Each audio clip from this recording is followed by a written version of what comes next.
ile siku ambayo nitaoa, will I enjoy my life? Will I have my fun? Even there is a saying that a child, dark child, nasema nini? Boy without play, dark child. And I'm just imagining like if tuko na mtu ambaye Mumias kule ama in Kakamega ama in Western Kenya ambaye ati yeye ndiye anaamua chagueni huyu, msichague huyu. Somebody like me could not have been elected. Mheshimiwa Peter Salasya, asante sana kwa kutukaribisha kwako nyumbani.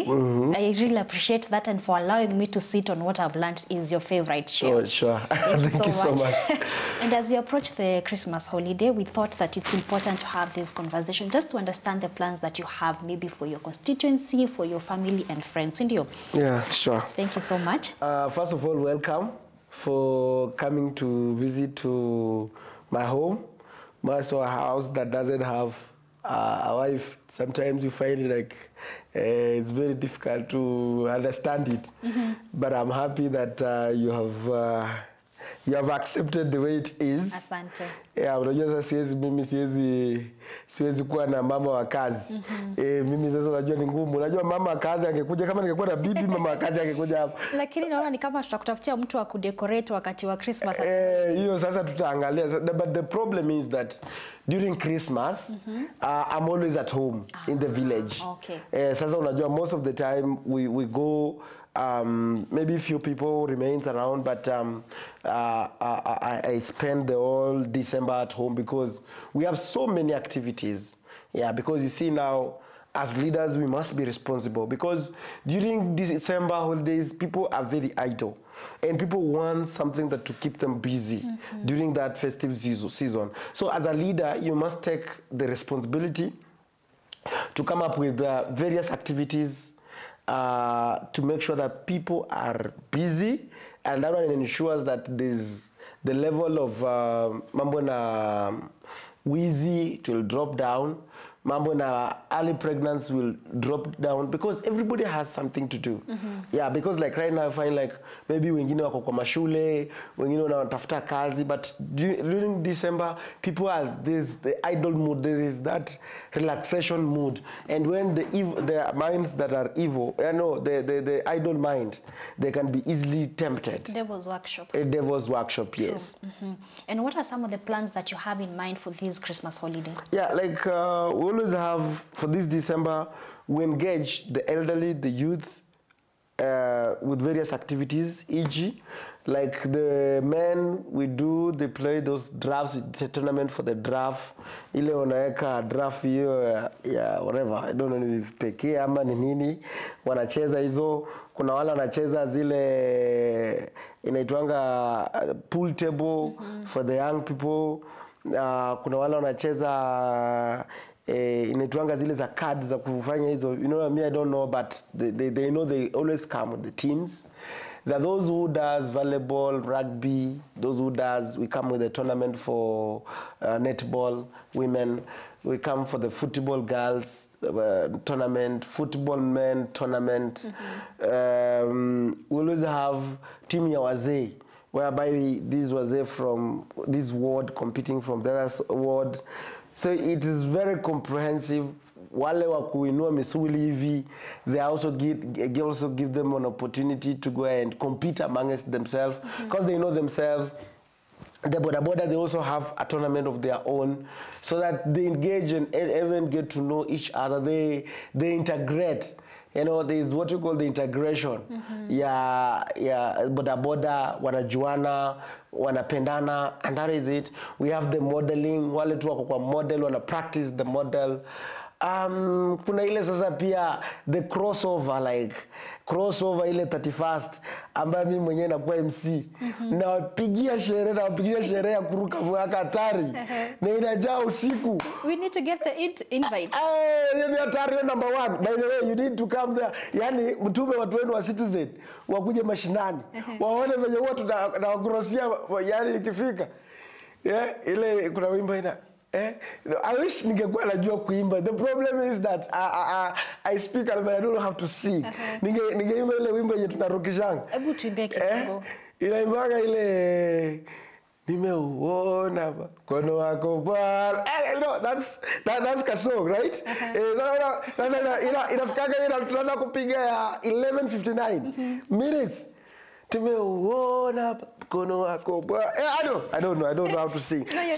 So and then now tunaleta zile ma trumpets na piga pop pop. You know, we do, you know, inajua uongozi wa Mumias ni uongozi wa kijana boy, kijana Gen Z. So that is what we do. And then on 23rd, definitely I always have napatiananga food. Napatiana sukari, mafuta, napatiana majani, chumvi pia, kiberiti kama iko, na sabuni. So we always do have a small budget. We did the first the other year. This is the second edition. I'm doing it in a very special way. I'm now targeting to have time with the disability people. Because people will always come there in thousands, 5,000, 7,000 people come at my home. So this time round, I've purchased the crutches, the walkers, the wheelchairs, and other of the they call the disabled people in my constituency, and even the elderly. There are those elderly people who cannot walk. They need the walkers. So I've also brought the walkers, the crutches for those who are using mitunga hivi. At least now they'll have an opportunity to use the modern ones through the PK Salasya Foundation that we have just we've just partnered with other people to make sure that the constituency people are happy. It is always good to lead people who are happy. True. You know, when people are happy, they're just happy. They see our leader cares for us. See our mama. Sasa wamama sahi tuko na mipango yenye ninawafanyia ya kutengeneza. I'll send you some clips, you'll see them. Wale wa kutengeneza sabuni, wale wa kutengeneza liquid soap, wa kutengeneza mikeka. There are those who are doing, they're also busy doing their work, making money. And then now we have these other, the youth na pikisha sherehe. Because sasa nimewalipia school fees through bursaries, wamesoma throughout. So this season nawapatia party ya siku moja. So nawaambia sasa msiku mnaenda disco matanga. Hiyo tu ni siku yangu peke yake, mnapiga sherehe, mnarudi kwa serious things. So those are some of the activities. Sometimes even I would wish to go out and also I just have my own time. But it's very much unfortunate because if I just leave the ground, and also remember that I'm also an athlete. I ran 200 meters, 100 meters for the parliament. That's so impressive. I also need to be there. So you feel like it's always a bit technical, but because of mobilizing, organizing all those activities that must be on the ground, it is quite costly. But because of the love for the people, because everything is for the people. And I always feel good when I share with the people, I have time with the people, I lead a happy people. The people say, thank you, Mheshimiwa, for the great job you're doing and all that. That is what makes me more happy than even I myself driving a big vehicle or staying lavish life. That doesn't make me happy. But what makes me happy is about those people. When I feel in my heart like, oh my goodness, today how many people do I have assisted or helped like? Quite impressive, and clearly you have a very long list of activities that you're going to be partaking, and I'm really happy for you and your constituency. But looking back, how has your life changed in terms of the holiday Christmas season since becoming an MP? First of all, before, you know now before, you know now, you see, when you have money and you don't have assignments, it is when you will be able to know what you can do best, what you like doing. But I would wish I go to a country that I would have never been to, maybe, countries, but Kenya is the best. You know, if there is a country that I've enjoyed, maybe the African countries, maybe in Europe countries, maybe the ones that I've not gone to. But African countries, I've been to South Africa, Nigeria, Morocco, been to Ghana, I've been to maybe Tanzania, Uganda, these others. Dar es Salaam, Zanzibar. But Kenya becomes the best in terms of sherehe. Because I like hyping. I like napenda makelele. I like, okay, when I'm free to club, you know. Yeah, it's good to have fun. True. You know, like sometimes people say that, oh, Mheshimiwa Mbunge, afai ku dance, afai. We are all human beings. Everybody has to have fun. Kila mtu akona life yake. As long as you know how to balance, like, this time to work, this time to do what, this time to... Like right now, you can't find me like you're drinking alcohol. Why? You know, you become stupid. But after you work, you can go and have fun with your friends, hang out, and all that. Lakini sasa ile yenye like, ati wewe unakaa tu in fear, like, ati nini, Mheshimiwa Mbunge, ai... You don't enjoy life. Go, you know, the Nigerian, go and chop money. You have to go and enjoy, have fun. Go and enjoy, go and have. That's how God created us. God created us to enjoy. Enjoy, have work, have fun. Work, have fun. Even there is a saying that a child, dark child, boy without play, dark child. It doesn't matter. Tom and Dad, boy, please cut. Yeah, that is whatever it is. Yeah, like that is it. Iyo. Yani ukifanya kazi na usicheke. And that's why I find like people have a lot of pressure. A lot of, they are under duress. They are under like, because you see, you cannot have your own time and just go and refresh. Because you know, the moment you go and laugh, make fun, like you feel like when I'm free, today, I just go on social media. It's just like, nataka tu mtu anitusi tu nisikie vizuri. How do you deal with that? It's fun, like it's fun, you know? Yani, you know, unaenda kupanda unaweka kitu crazy. Unataka tu watu tu, alafu ujibizane na mtu tu. Yani, it's not hard feeling. There's no hard feeling in anything, by the way. In this life, wanasemaga kila kitu, usiwahi kuwa na kitu yenye unaweka kwa roho, like, do take everything for fun, because after all, kwani utadu, you can't change. There are situations you cannot change. You have to let them remain. Okay, you will do your part, but there is very little that you can change definitely. So that's why you have to balance everything, and also stress sana. Unapata pressure inapanda. Watu wanakusumbulia, wewe fanya chenye unaweza fanya. Leave them the rest to judge you. Yeah. Do you feel like Kenyans judge you when they see you out there having fun, you know, with your friends? Do you feel a little bit of... You know, I always tell my constituency that you must understand who you are. The moment you understand who you are able to overcome everything. You know, understand who you are. I'm Peter Salasya. Peter Salasya likes ABCD. I don't know if you're getting the concept. I'm Peter Salasya. I like clubbing if I have time. I like worshiping. Yeah. I like sometimes to be alone. I like kuna tu vitu najitambua. And then I know I have a work to do. After everything, there is a work, there is an assignment I have to deliver. So the moment you understand, I have a family, like for example, the family members, my brother, sister, mother, they are there, they need me. So you have to understand. Let's say like somebody, you are a drunkard.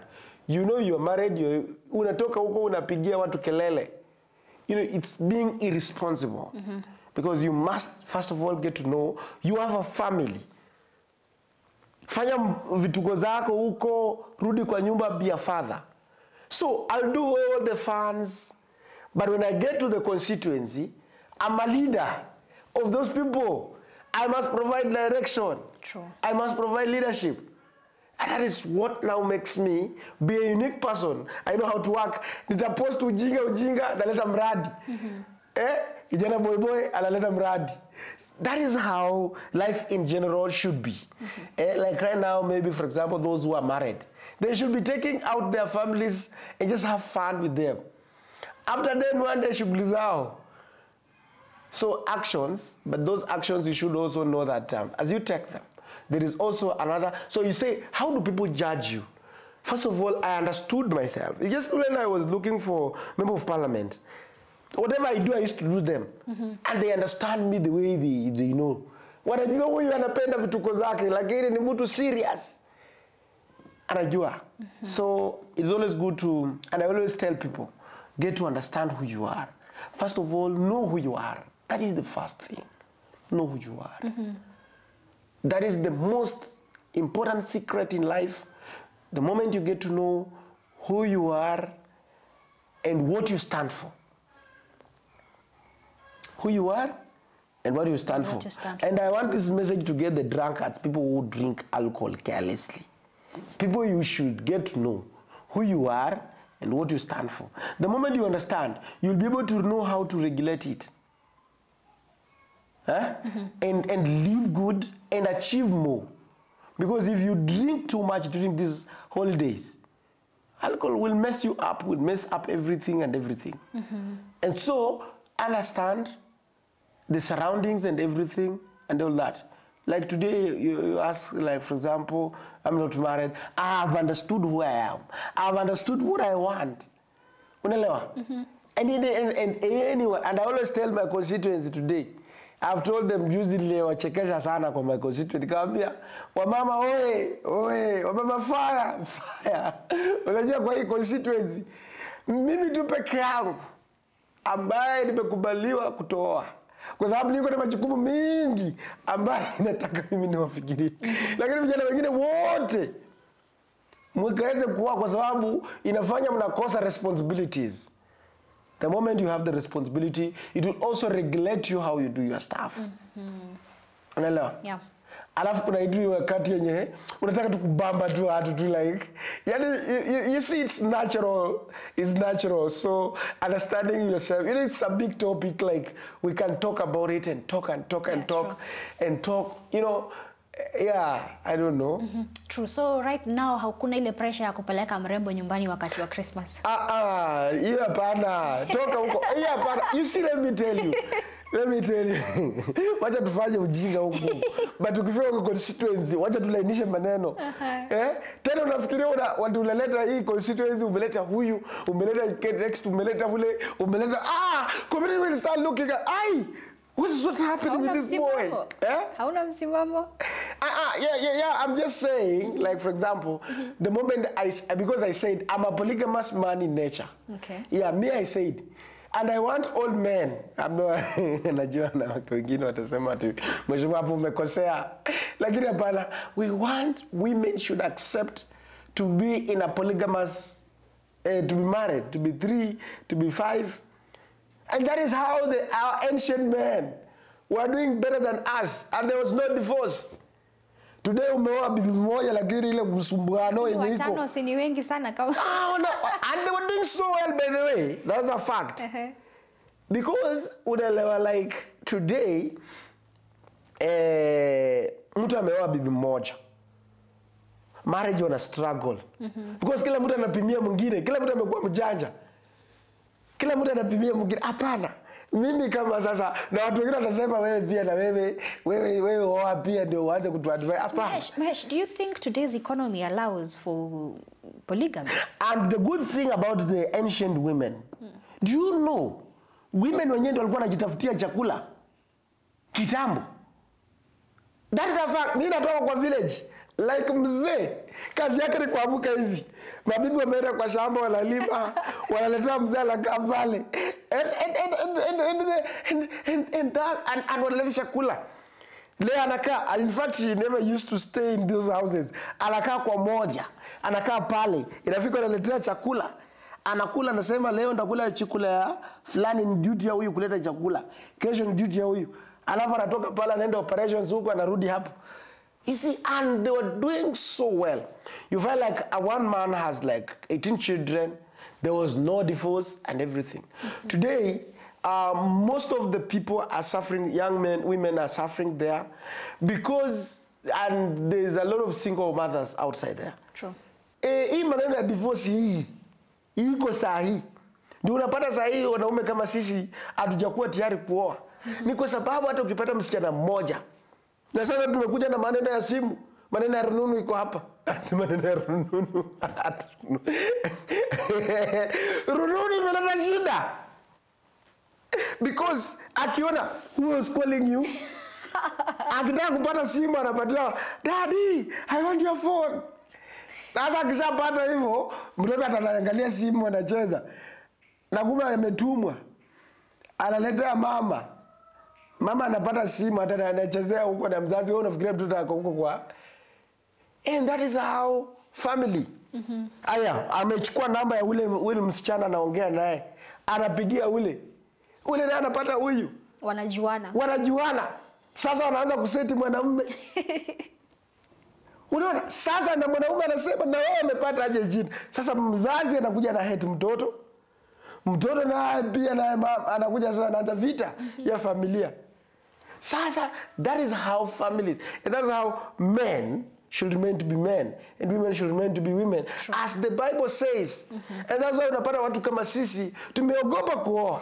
Ndio wanasema Gen Z, kitu ambayo wameogopa kwa maisha ni kitu kimoja, wanaogopa na wanaogopa majukumu, na kuoleka na kuoa na kubeba mimba. So but anyway, what we're just trying to say is that during this season watu wakae na familia zao na wasiwakazie. Unauliza mzee unakuja saa ngapi? Lakini cha muhimu ni ujue anakuja saa ngapi na ako wapi. Akwambie ye mwenyewe. Atakwambia, hata unajua si ati kidogo, are you coming? Where have you reached? Where have you reached? You see, hii ndio shida inafanya. Unaweza kuwa na girlfriend mmoja. Unajua umeuliza mambo ya bachelor hapa, ati mbona unajua naongea hii maneno hii kwa sababu umeniuliza. Hii December hii unapeleka mtu ama unaangalia. Unaona umepost nini kwa simu, kwa mtandao? Umepost nini? Umepost nani? Umepost nani? Na mimi nataka ni post na dance. I'm posting, I'm dancing with other women. So to dance too. We're having fun. Na uko hapo unataka kuuliza, what are you doing? Tell me, what are you doing? Those are the things about that's what I uliza, like ile siku ambayo nitaoa, will I enjoy my life? Will I have my fun? So unaona like zinakuwa na intimidation. But if we accept, like, let us have boundaries. Sindio? Mimi kuheshimu, ujue ni bibi. Unaona? Mimi nifanye mambo yangu, fanye mambo yako. Kidogo umeitisha mkutano ya lecture bwana wako. Juzi umefanya hivi, ukafanya hivi, juzi umefanya hivi, juzi umefanya hivi. Na bibi wa siku hizi hawataki kusaidia bibi, pesa ya bibi ati inakuwa ni ya bibi. Wanaume wa kitambo, bibi ndio walikuwa wanaangalia mazingira ya mzee wao. Lakini si pesa yangu ni yangu. Sasa hii maneno ya siku hizi ndio unapata siku hizi. Wanaume wengi wana commit suicide. Na wanaume wengi ndio wanaumia in Nairobi. Wasichana wengi, mama wengi wana drive magari. Lakini men, they are struggling. But women wako na pesa na wanataka kusaidia mabwana zao. So we need to come again kwa zile enzi zetu za kitambo. Tuanze ndio to make sure that vision 2040, 2030, vision 2030, that there will be no single women wenye amefaa kwa machua kuolewa. Ndio hata sisi watu kama sisi ambao hatujapata nafasi tutakuwa pia kwanza kuencourage kwenda kuoa. Na wale wasichana wadogo ambao wako pale chini ambao pia wamebalehe wakiwa na wasikuwa na kazia vijana wao.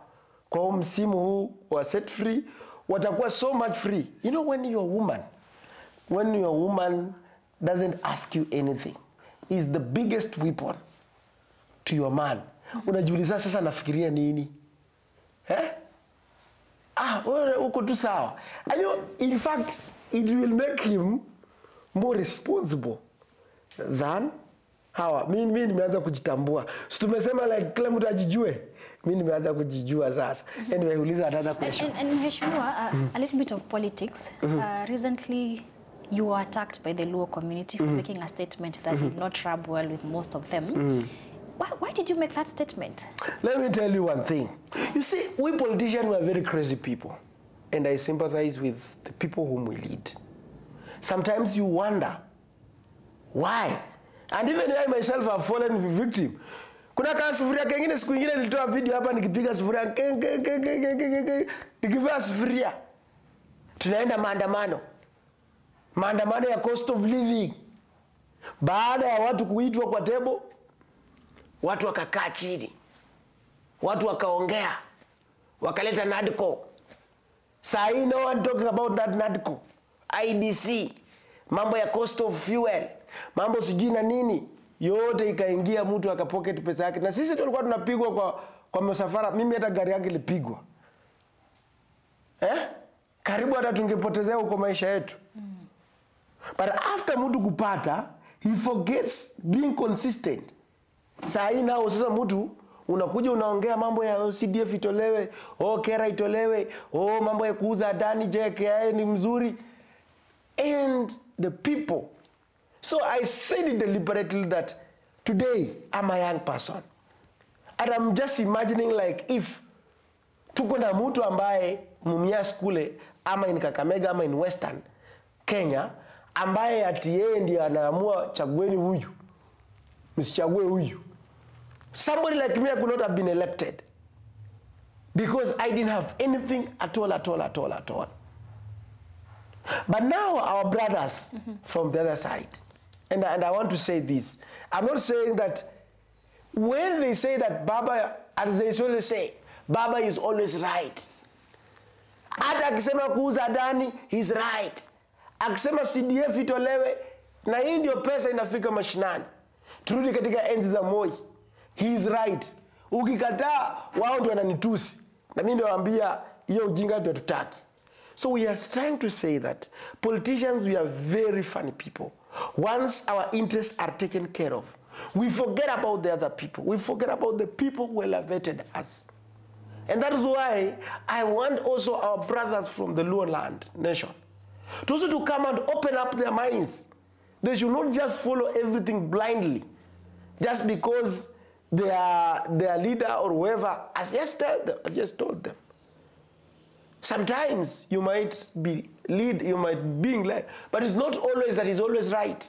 The time also comes when you have to question him and tell us that, hey, you are our leader, but this direction you are taking is not right for us. If that is the position, he should be asking about how the counties are empowering those constituents. No single day I've ever heard him asking the people from Nyanza, the governors from Nyanza, how they are empowering, using the counties to empower the people. And that's why we are telling them that to wake up and open up their minds, or else they'll continue suffering until that day. So, sisi wanasiasa, let us, as we also have our own selfish interest, let us also think about the people who elected us, the people who gave us a platform that we are riding on it today. True. Yeah. So, and that is why I say that for every action you make, know that there are also people behind you who are also looking towards that action. So look at it. Yeah. And on a lighter note, the other day we saw you were trending with a very beautiful socialite. Yeah. At first you were showing each other some love, and then you guys were beefing. What happened between you and Huda? Oh, Huda. No, Huda, she's a good girl, and that's why you say that there comes a time. You know, when we started, I was so impressed. By the way, the history about the lady is that she's so good. She supported the Gen Z movement, and I saw it, and I was so it was not Kiki, the relationship between you two online? No, I'm just saying it was a bit of, so impressed, like, yeah, so passionate and everything. And so I got so impressed and say that this girl, so I really want, you know, nikapata report that anakaa Dubai. Nikamwambia, kuja tupiganie nchi yetu ya Kenya. Unaelewa? But you know, sometimes Kiki kidogo. But apart from Kiki, I really wanted her to settle in Kenya and also be the part of the movement, because this country needs people who have influence. People who have influence, like the Gen Zs, they did so amazing job. True. To revolutionize the finance bill could have gone through. Historic. Yeah, and today we could be on the direction like of Ghana. Ghana, where the inflation is like, I don't know, 200%. Yani, the life in Ghana is so expensive that even if you go to Ghana, you will sympathize. You will say, no, I can't stay here. Very expensive, as if you are in Europe. And so the Gen Z, through the influence of the influencers on TikTok, influencers on Instagram, influencers on Facebook, influencers on musician, on Instagram, on X, they did an amazing job. And they brought the revolution.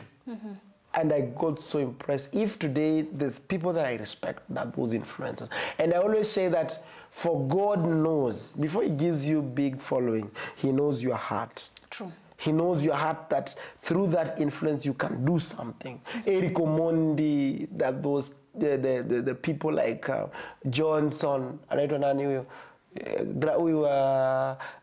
Calligraph, anaitwa nani? Calligraph. Kina Jones Calligraph, kina Otile, the likes of Kina Mamito, the likes of Kina, there's so many, the Bahatis, and everybody. It was a revolution. You cannot even count them. Americs and everybody there. They did an amazing job. And in fact, that day, it made even us, the politician, know there is people we are leading. In fact, it was one of the biggest lessons that members of parliament and even the president himself learned, that you cannot just do any decision until we have to make decision. No, you must also make decision knowing that there are also people that you are making decision on their behalf. And that is why I always say that apart from all mbwembwe zenye tunapiga, I also come and at the back of my mind, I know there are people that I'm leading. That is the most sensical thing, the most important thing that always you have to know. And I really wanted her, and I really pray, and I'm praying for her that one day God will bring her, and she will be a great woman of this nation. She'll be a great woman of this nation. She's a leader. And as we wind up, what message do you have for Kenyans this festive season? First of all, I want to thank Kenyans so much. Kenya is a big country. And Kenya, to lead them, you must be a very intelligent person. Kenyans are an amazing people. Kenyans, they know their rights. Kenyans, I think Kenya is the most, is #1 country in Africa in terms of knowing their rights. And Kenya knows what they know what is best for them. They know what is not right for them. And they will always speak it out loudly until they hear. So I want to ask Kenya to keep moving, to keep monitoring their leaders, and keep asking questions. And this country, so that this country to keep moving on forward. More so during this season, and also to pray for our leaders. Sometimes, you know, even you remember in the book of, I don't know the book of whichever of the book, but you will also remember that sometimes God can give you the stony heart as a leader, not to listen. Also to pray. There are those other things that you need also to fight them through in the spiritual realm, whereby you have to pray so that to break that person, the heart, so that he understands. Even people like me, to understand. Like, I'm leading people with feelings, with people with aspiration, with people who have an idea to grow. So I should not behave lead them in a way that I want to suppress them. Well said. Yeah. So I also want to tell them that to pray for their leaders, all the way from the MCAs, the MP, the governor, the senator, the president, because everybody has his mandate to play around, to pray for them, so that they may have the heart for the people and not for the self-centered that can destroy our country. Yeah. Perfect. Thank you so much for allowing us into your home and for having this conversation. Myself and the Citizen Digital team, we wish you a Merry Christmas. And maybe before you wish the Merry Christmas, I remember during the times of, we had Moi. Moi was always preaching peace to Kaina Amani. That was the slogan of Moi, right? Above everything. So I also want to ask Kenyans to live in peace, their families, their neighbors, their relatives, to have peace with everybody. Sure. And I don't know, to Pendani, I don't know if it was the slogan ya nani, I don't know the slogan ya Kibaki, na ya Ruto, na ya Huru, about to love. Love, love. Love surpasses everything. When you love, you cannot harm your brother. You cannot do anything bad to your sister, to your neighbor. So I want to ask all Kenyans to love each other and to keep moving together as a nation. Yes, now you can wish me the... Asante sana kwa kutukaribisha hapa nyumbani kwako. We've had a really, really beautiful conversation. And as we head towards the Christmas season, Citizen Digital and myself wish you a Merry Christmas. Thank you so much. Asante, Merry Christmas too. Asante sana. Thank you.